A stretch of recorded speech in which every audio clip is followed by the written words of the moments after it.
is optimistic. And I would like us to know that we are really dealing with very optimistic estimates. Optimism is not a bad thing, but we have to be cautious. Yes, because of the underlying premises are not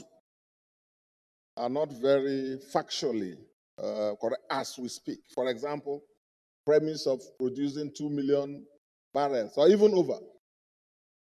We hope for the best, but I think we should also be prepared for the worst. We had earlier in the course of discussing the MTF said that in the first quarter there should be a comprehensive review, and I'm sure that will be helpful. But we need to bear in mind that we are dealing with very optimistic estimates. It's not just the over 2 million daily production. We're talking of reducing inflation from near 35% or more currently to 15%. We are talking of bringing down exchange rate from almost 1,007 or even more to about 1,005. Even though in the MTF, we pegged it at 1,004. So the caution, what I'm saying is that we should all be mindful of the factual scenario we are dealing with. But in general, the focus of the budget on national security and defense, commendable. The focus on investing in people, investing in education, investing in health care and infrastructure, highly commendable. But I would like to draw attention before I sit to the fact that there is clear omission, not really an omission, maybe because we have not passed the South-South Development Commission bill. But I just want us to draw our attention to the fact that whereas funding has been provided for all other development commissions, zonal development commissions, that of the South-South, maybe because it has not been assented to law, has not been provided for. Therefore, it is our hope that while doing the supplementary in the course of next year, when eventually the needful has been done, that the estimates for that development commission, which is the only outstanding one, will be captured. Then finally, as chairman of the Committee on Ecology and Climate Change, I'll be failing in my duties, Mr. President and my dear colleagues, if I don't bring to our attention the fact that our country's response to the climate agenda is not only not properly coordinated, but also not fully backed up in terms of allocation of resources. In the Climate Act that we have passed, there's provision for activation of the Climate Fund.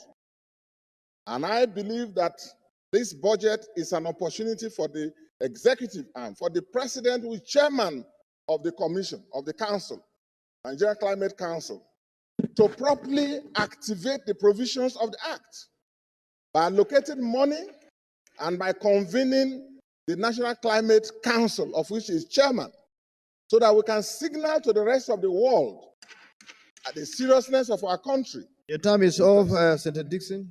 And finally, every part of our community, of our country, is suffering from ecological disaster. In the Niger Delta, in the coastal areas, communities are lost. Livelihoods are lost all across the country. In the north, there is desertification and erosion in the south, and so on. Thank you, Senator Dickson. You've taken 6 minutes instead of 2 minutes. Provisions. Come wear Benson Friday. Elsa Thank you, my good friend. Excellency, thank you very much. Guys, also to lend my voice in supporting this bill, and we want to just draw your attention to a few concerns that I have.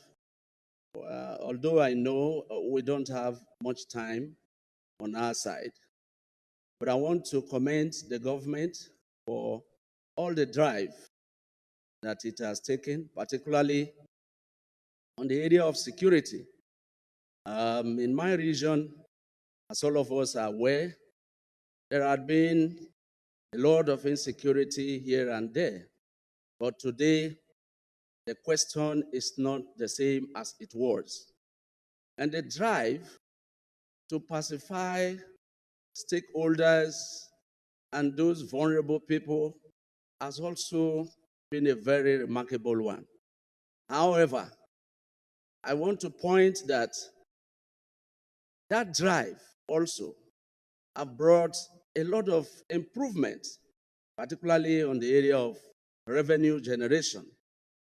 But my people and my area, I always want to emphasize that whatever Nigeria stands to gain today, much of it relies on what the Niger Delta is able to come up with. But as it were, the cry has always been the same. As far as I know, the cry of poverty, insecurity, education deficit, health challenge, all over the country is the same. However, we suffer it the most.